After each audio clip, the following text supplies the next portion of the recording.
Welcome to Minutes with Margie and Tom. We have another subject for you, and we think we're going to find it pretty interesting, and it's how to look at life through someone else's lenses. What does that mean? Well, when we married, right, we become one, but we don't become one in every way, right? You get to be you, I get to be me, but I get to look at life through your lens if I can appreciate that.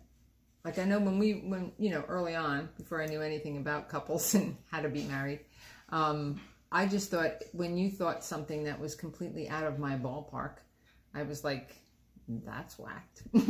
I'm not going to agree with that. But then I learned that I needed to allow you the opportunity to express how you think. And then I've learned that I get to look at life through that lens if I appreciate it. If I don't appreciate it, I'm not going to. Reason we're talking about this is sometimes as a couple, you're looking at the same situation in two very different ways. And to communicate those different ways, the individual receiving it isn't able to receive your vision or how you might be expressing it. And then that builds a wall that prevents that information from being communicated in a safer place. Right. And it's very hard to have a policy of joint agreement, which is what we talked about in one of our other videos, where you do nothing that you both aren't enthusiastically in agreement about. And the reason that's important is because you hurt each other if you don't.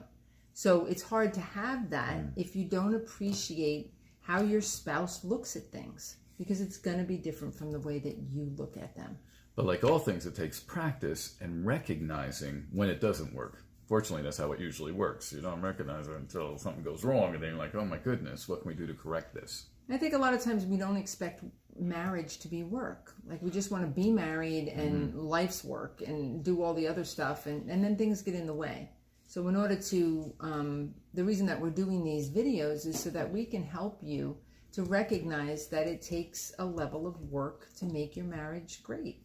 And we're hoping that you do have a great marriage.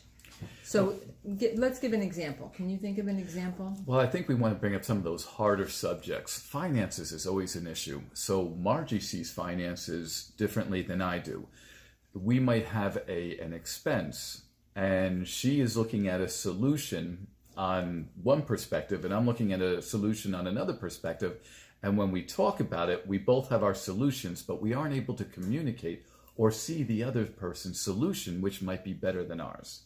And that can create a rift. Well, I think what happens is you don't feel heard.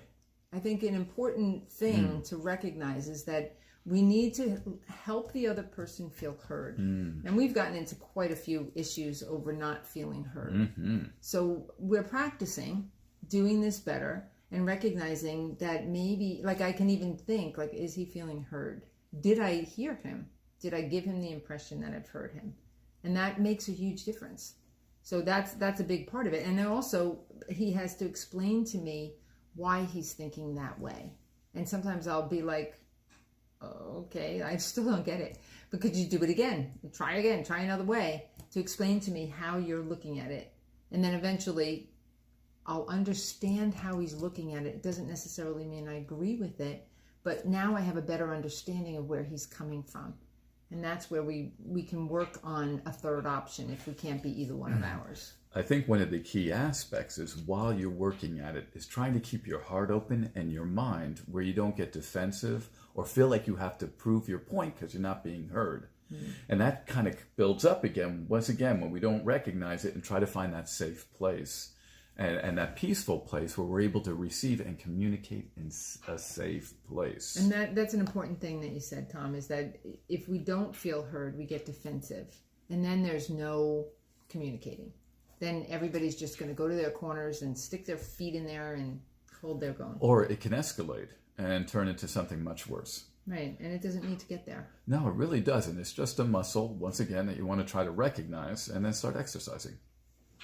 So that's how to look at life through another person's lens. And really, it's a privilege.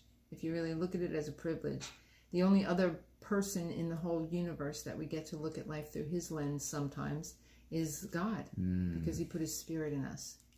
And he wants to have a relationship with us, and you want to have a relationship with your spouse, and a loving, safe, secure one. Right? Yeah. Amen. Hey, amen. So for more information, please visit us at www.counselwithchrist.com. Stay well. God bless.